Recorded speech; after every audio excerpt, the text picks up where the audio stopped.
प्रभुं प्राणनाथं विभुं विश्वनाथं जगन्नाथनाथं सदानन्दभाजम्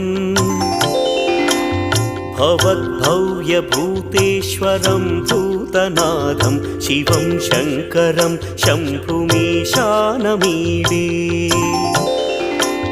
गळेरुण्डमालं तनौ सर्पजालं महाकालकालं गणेशादिपालम्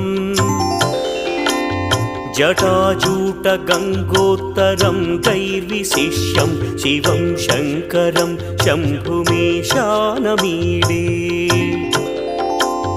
मुदामाकरं मण्डनं मण्डयन्तं महामण्डलं भस्मभूषाधरन्तम्